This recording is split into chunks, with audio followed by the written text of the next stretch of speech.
kita muliakan Bapak Kejati Aceh,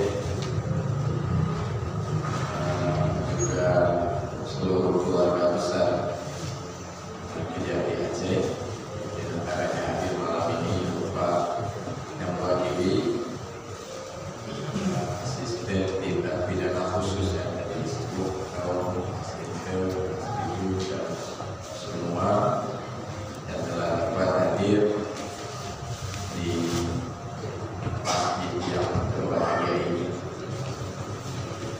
Hadir juga bersama kita malam ini yang mulia guru kita Abu Haji Kamal Zaman. Hadir juga orang tua kita Papi. Hadir juga Bapak Ilyas dan seluruh Pak Dokter.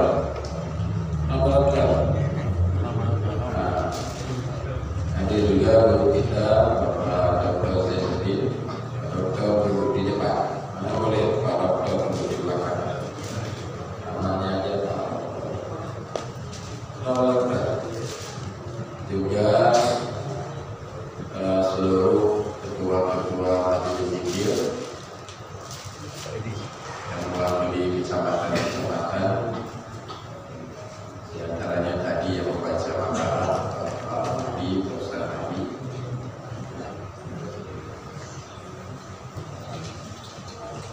dan seluruh para ketua atau para wali-wali Nahdlatul yang telah hadir bersama kita pada malam ini, juga ibu-ibu. Baiklah, sebelum kita membaca doa dan zikir yang nanti akan dipimpin oleh yang mulia Abu kita Abu Haji Kamal Zaman, kita terlebih dahulu membaca sebuah tulisan barusan dibaca dengan judul "Apa itu kegunaan belajar daripada tauhid tasawuf?" Tulisan ini merupakan satu daripada ribuan yang sudah ditulis. Jadi mungkin sudah ditulis sekitar 20 tahun sudah 20 tahun dan sudah dibukukan. Buku Faisal nanti dikasihlah buku-buku makalah-makalah mana buku Faisal pada Bapak tadi yang mewakili atau Bapak Yati sendiri. Makalah ini sudah dijadikan buku berbagai macam judul dan sudah dapat sambutan dari Bapak Menteri Agama, dari Majelis Ulama Indonesia, dan dari ulama-ulama besar ikut membaca dan menyampaikan sambutan terhadap makalah-makalah yang sudah ribuan lembar. Pada malam ini berjudul "Apa kegunaan belajar daripada tauhid tasawuf?"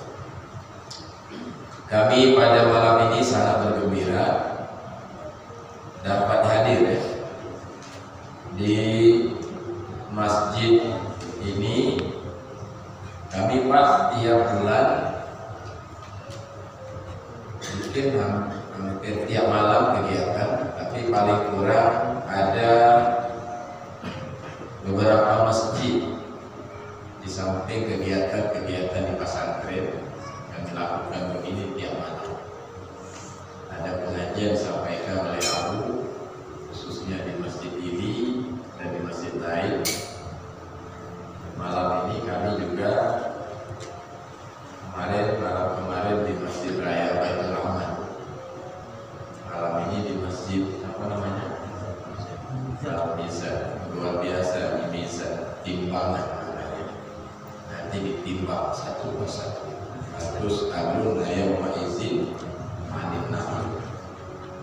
Ibu-ibu juga ada keliling setiap bulan.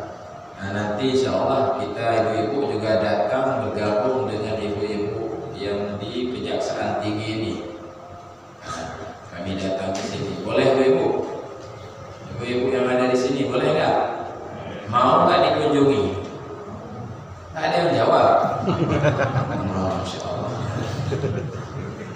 ibu-ibu nanti. Malam ini bapak-bapak, ya kan? Tapi ibu-ibu ikut juga. Kalau bapak-bapak, ibu-ibu ikut. Tapi kalau ibu-ibu, bapak-bapak nggak ikut. Ya, nadi. Ya bisa. Ada satu nama Mizan, ya, Masjid Mizan. Ini bukan nama masjid, Mizan untuk melihat amal. Kita beramal di dunia ini siang malam, salat, puasa, haji dan sebagainya. Tapi kadang-kadang kita lupa melakukan mizan, timbangan terhadap amal yang kita kerjakan. Ini penting berarti. Ini cobain nama masjid luar biasa ini. Di malam ini menjadi mizan timbangan. Karena begini, salah satu perkara penting yang harus kita pahami, amal ibadat yang kita kerjakan itu belum tentu diterima. Itu harus dipahami baik-baik. Walau sah. Kalau tidak sah, itu nggak ada bicara diterima atau tidak, karena memang tidak sah. Dan itu bukan amal. Kalau tidak sah, berarti bukan amal.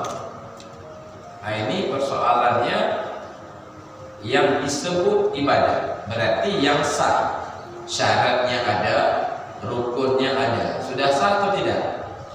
Rukunnya lengkap, syaratnya lengkap, berarti sah. Nah, yang sah itu belum tentu diterima.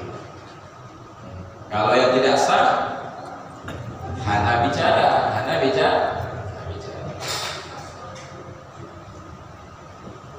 Makanya bapak-bapak, ibu-ibu, kita jangan hanya rajin beribadah, tapi juga rajin meminta supaya ibadah itu diterima. Makanya sunnah setelah sembahyang itu istighfar, minta ampun, astagfirullahaladzim. Bukan minta ampun untuk dosa masa lalu, untuk dosa yang barusan kita kerjakan. Maghrib dosanya 3 rakaat, subuh dosanya 2 rakaat. Jadi seluruh jumlah dosa berapa rakaat? 17 rakaat. Setiap hari kita melakukan dosa. Loh, dosa apa? Karena kita berhadapan dengan Allah dengan tidak hadir hati. Tapi kalau kita berhadapan dengan presiden, kita khusyuk. Kita berhadapan dengan gubernur, kita hadir hati khusyuk. Berhadapan dengan Allah, tidak khusyuk. Berarti ibadat kita berbahaya. Maka perlu kita minta ampun terhadap dosa. Dosa apa? Dosa cara kita menghadap itu tidak sopan. Cara beribadah itu tidak baik. Itu maksud dosa. Itu maksud. Nah, maka bukan hanya rajin ibadah, tapi rajin juga meminta. Meminta apa? Supaya ibadah itu diterima. Rabbana taqabbal minna innaka antas samiul alim. Ya Allah, terimalah. Itu rajin. Apa namanya? Pinsus ya. Pinsus apa saja? Belajarlah sama Bu Faisal. Nah, Bu Faisal pakar bahasa Aceh. Pak dari mana Pak? Dari Jogja. Udah lama di Aceh?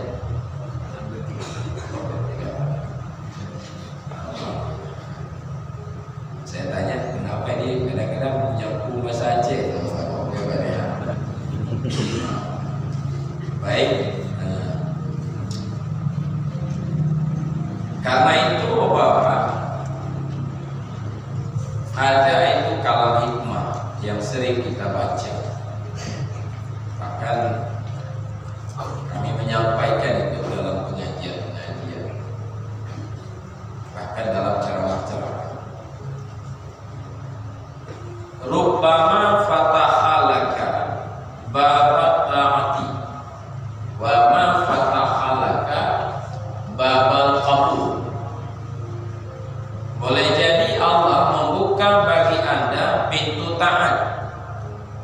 Tapi Allah belum tentu membuka bagi Anda pintu diterimanya taat. Nah, ini dua pintu. Pintu taat saja dibuka, tapi pintu terima taat tidak dibuka. Nabi Hamdani balik dulu. Jadi pintu taat dibuka oleh Allah kepada kita, sehingga muncullah ketaatan. Ibadat ada, sembahyang ada, haji ada, zikir ada, tawajuh ada, ratib ada, samadiyah ada.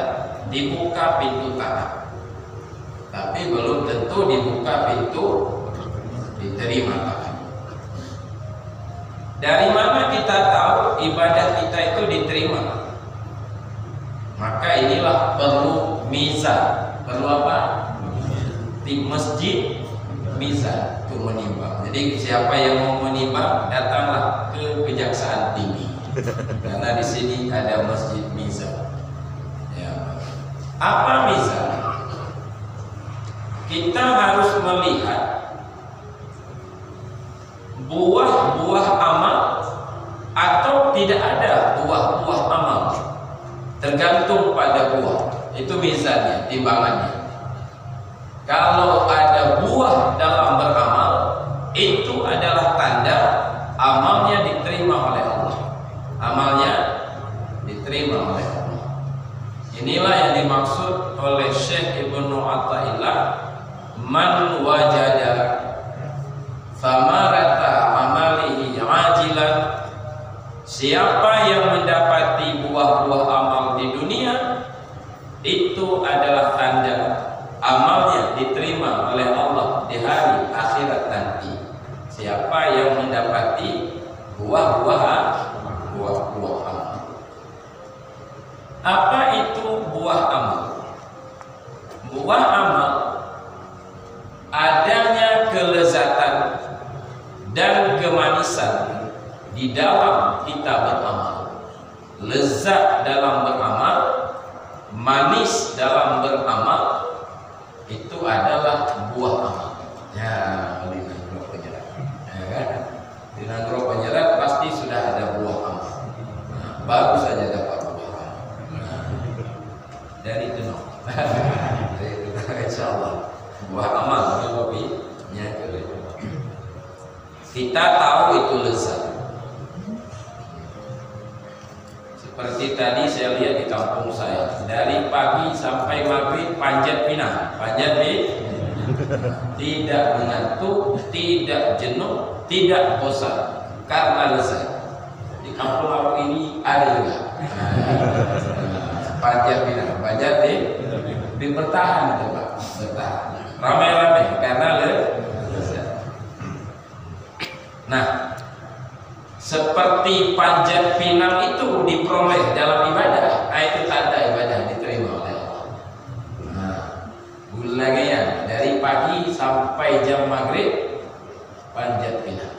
Tadi di Pangoraya, Kampung Buku Pesa. Ya, begitu kira-kira. Lezat.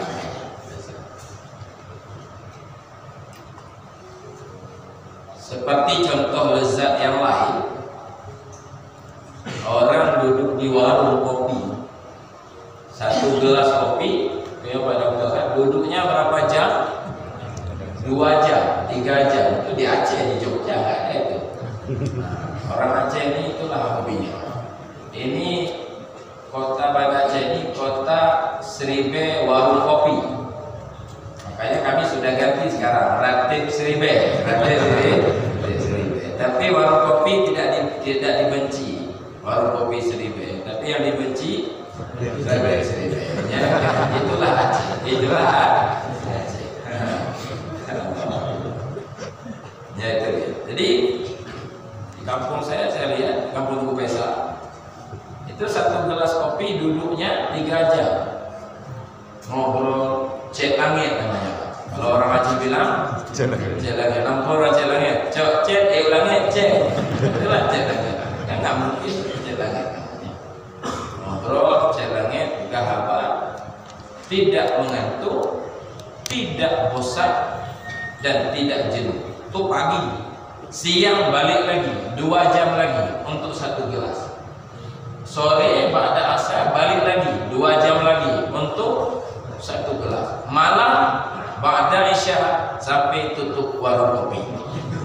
Berapa jam sudah? Kenapa bisa bertahan dan berulang-ulang?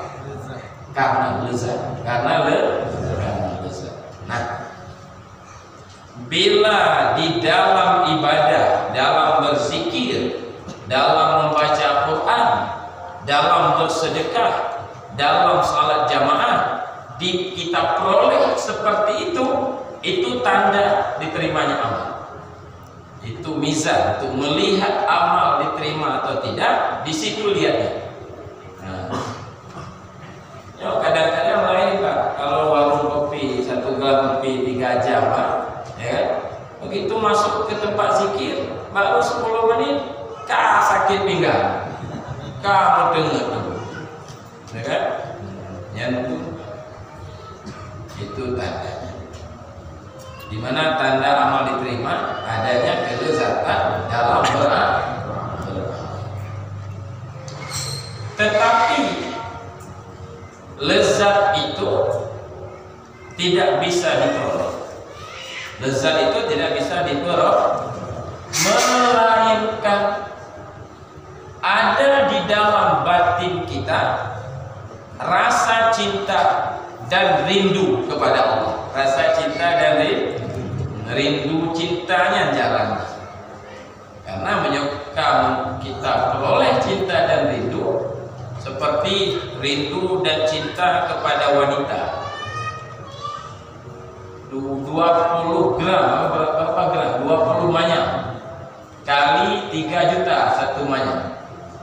Nah, mahal kan? Enggak mahal. Karena cinta. Maka tidak bisa diperoleh itu kelezatan itu melainkan adanya cinta dan rindu kepada Allah. Makanya Pak, kalau kita duduk dengan wanita yang kita sukai, yang ingin kita kawini, atau yang kita kawini, jatuh cinta kita sama dia, itu sanggup kita duduk sampai 3 jam dengan dia, sanggup. Yang lagi yang kuredi, aku udah tanya sama kuredi, dia belum tinggal. Ya, itu kira-kira. Nah, 3 jam dulu ngobrol. Nah, bosan nggak Pak? Udah nggak bosan deh. Nah, bosan. Ngonek cidu dengan nenek dia. Kebetulan waktu kita datang ke rumah nggak ada dia, neneknya yang ada. Nyat itu lah aja ngonek ini. Mesti 10 menit aja. 10 menit aja nggak sanggup. Karena dengan nenek dia. Kenapa? Karena tidak ada cinta dari dengan Allah lagi aja. Nah, sahana cinta dan rindu 10 menit itu lama berzikir. Tapi kalau ada cinta dan rindu yang berjam-jam, lagi urung saleh berzikir. Nah, dia Pak India, berjam-jam ada orang besar karena cinta dari dan cinta dan rindu itu juga nggak bisa diperoleh, nggak bisa dicapai, melainkan tajalli perbuatan dan sifat-sifat Allah di dalam batin kita. Tajalli itu tersingkap bahasa kita, seperti tersingkap, ya kan? Pamannya Bapak Adpinsus ya, ini asisten tindak pidana khusus. Payah istilah-istilahnya. Ya. Siapa nama Bapak bisa? Pak Raharjo. Pak Raharjo ini umpama ini ya. Beliau ini sangat baik kepada saya. Pak Raharjo. Umpama ini, tapi mudah-mudahan ya juga. Nanti pulang nanti kami dua.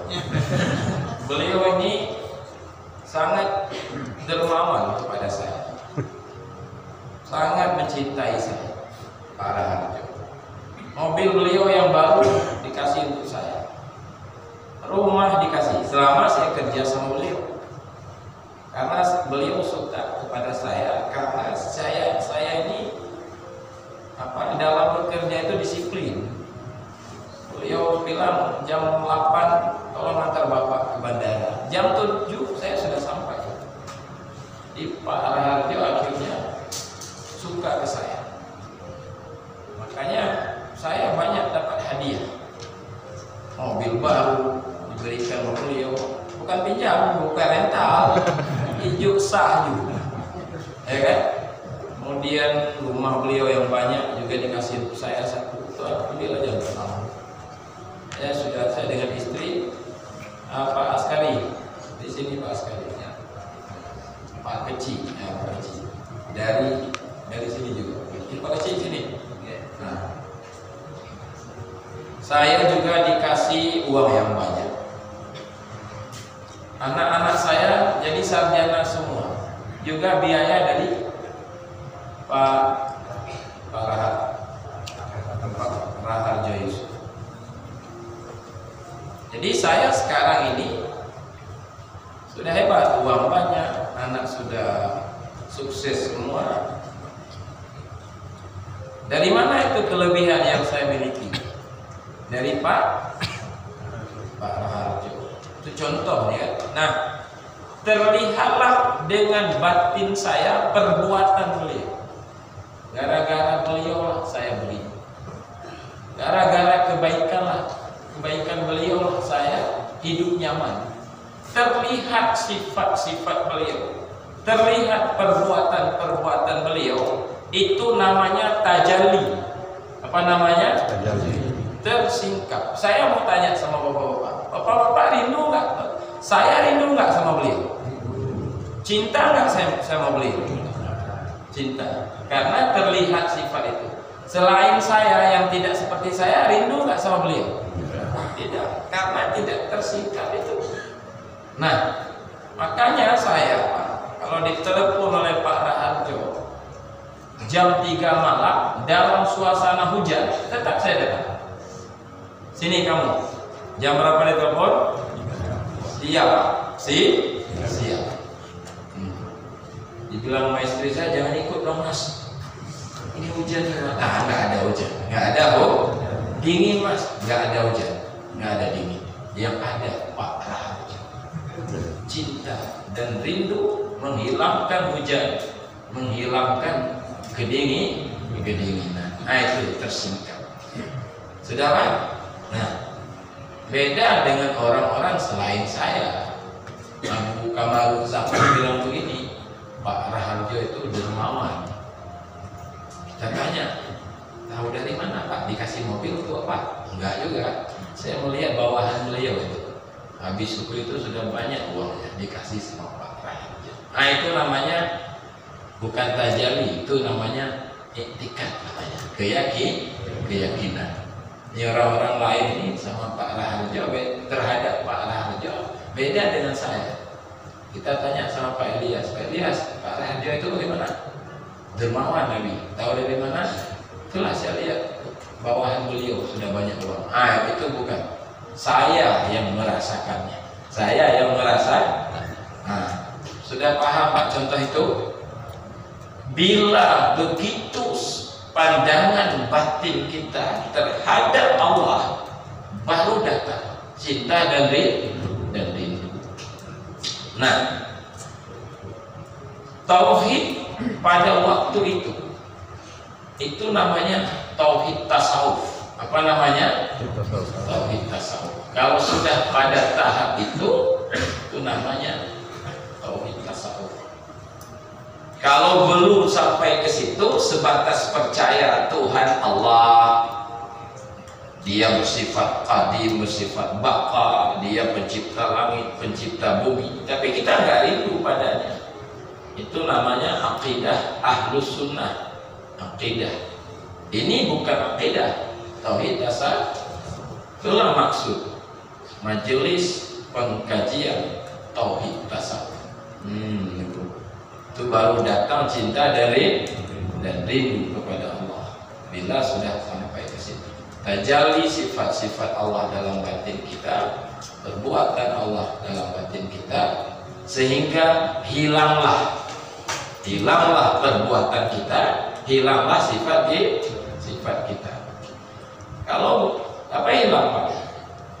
Kita banyak uang, mudah rezeki, itu dimudahkan oleh Allah. Terlihat itu, bukan kepandaian kita. Tapi kalau belum sampai ke situ, kita melihat rezeki terlihat dari usaha dan kemampuan kita. Nah, makanya kita nggak takut kepada Tuhan. Kita lebih takut kepada atasan daripada kepada pencipta atasan kita. Itu biasa itu. Dulu saya tanya sama orang polisi, kawan saya dia, saya panggil. Tapi bukan dia aja, saya begitu juga. Siapa hebat? Allah dengan pimpinan kamu. Saya tanya begitu Pak Rahmat. Marah dia, saya usah tanya begitu. Tentu hebat Allah lah. Baik, saya tanya lagi, siapa yang lebih kamu takuti? Baru terdiam dia. Dia juga hilang. Nah, maksudnya seluruh perintah pimpinannya nggak pernah diabaikan, tapi perintah pencipta alam semesta biasa diabaikan. Siapa hebat? Menurut pengakuan akidah hebat Allah, menurut rasa hebat pimpinannya. Syirik enggak itu? Syirik khafi namanya, dan itu nggak bisa hilang melainkan dengan tauhid tasawuf. Makanya Pak, kalau kita baca namanya kitab Durrun Nafis, itu dibagi empat mazhab, dan namanya akidah Jabariyah, sesat itu. Akidah Mu'tazilah, sesat itu. Yang benar adalah akidah Ahlussunnah wal Jamaah, tetapi belum sempurna. Bagaimana belum sempurna? Bisa-bisa terhijab Allah dengan kasar usaha yang ada pada kita. Telah terhijab, mudah rezeki, terhijab dengan kepandaian yang kita lakukan. Saya pegawai Pak di Kejaksaan Tinggi begini begitu, maka mudah rezeki saya karena pendidikan saya, karena bukan. Mudah rezeki itu dimudahkan oleh Allah. Pangkat itu siapa berikan? Allah. Kesehatan siapa berikan? Hidup siapa berikan? Tidak kena COVID siapa yang selamatkan? Semuanya Allah. Sebenarnya begini, semuanya Allah. Tapi kalau kita belum sampai ke tahap itu, terhijab Allah dengan alam, maka yang sempurna adalah mazhab kasyaf. Mazhab apa? Kasyaf itu tersingkap dalam batin, seperti tersingkap dalam batin saya tadi. Mobil saya pemberian Pak Raharjo, kebun sawit saya pemberian Pak Raharjo, bukan dari saya. Saya la haula wala quwwata, saya tidak punya daya dan kekuatan. Yang ada daya dan kekuatan dalam contoh tadi adalah pimpinan saya, sumbangan dari beliau. Nah, ini dari kepada Allah, tapi bukan pada contoh. Baik. Nah, Pak, baru mulai disitulah datang kerinduan dalam batin, kecintaan dalam batin kepada siapa? Kepada Allah pencipta alam semesta. Disitulah kelezatan beribadah kita peroleh. Sudah terbalik itu, nggak lezat lagi duduk dengan manusia, buang-buang waktu. Nah, cek langit, cek apa? Nggak lezat lagi, sudah terbalik. Sudah lezat dengan Allah, sudah lezat berzikir, sudah lezat dalam beramal, itu diperoleh dengan tauhid tasawuf. Itulah dia Bapak. Mudah-mudahan itu, atau disebut juga mazhab kasyaf.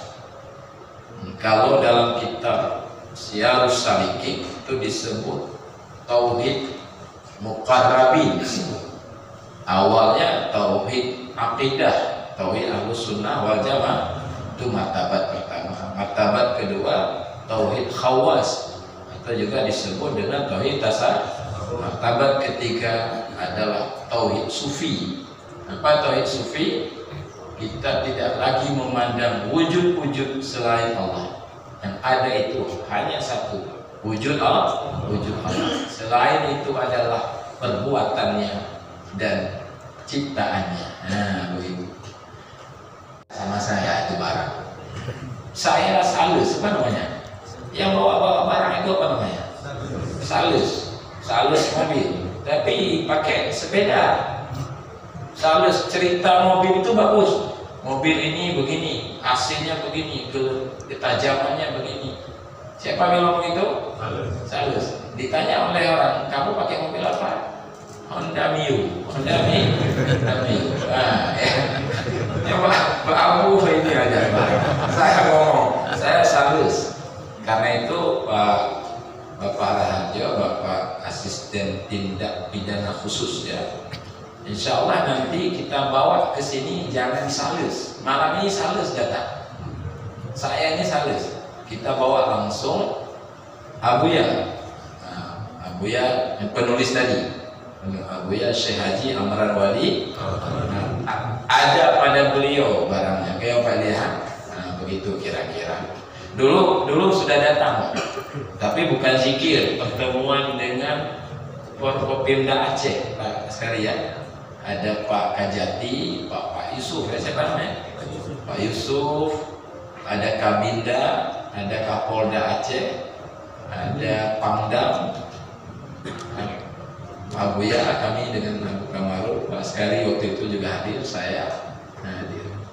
Pertemuan dijanjikan waktu itu oleh Pak Gubernur, bukan dijanjikan, diarahkan supaya bila ada perbedaan pendapat itu didialogkan, dimusyawarahkan, jangan dipertengkarkan. Makanya tadi ada pidato Pak Kajati tadi menarik sekali yang diwakili Pak Raharjo tadi. Ikhtilafu ummati rahmat. Ada apa tadi? Perbedaan umatku itu rahmat.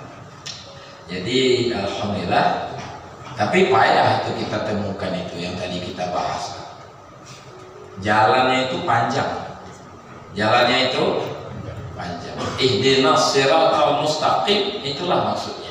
Tunjukilah kami jalan yang lurus. Itu sebetulnya kita meminta tunjukilah kami jalan yang amat panjang, yang amat jauh.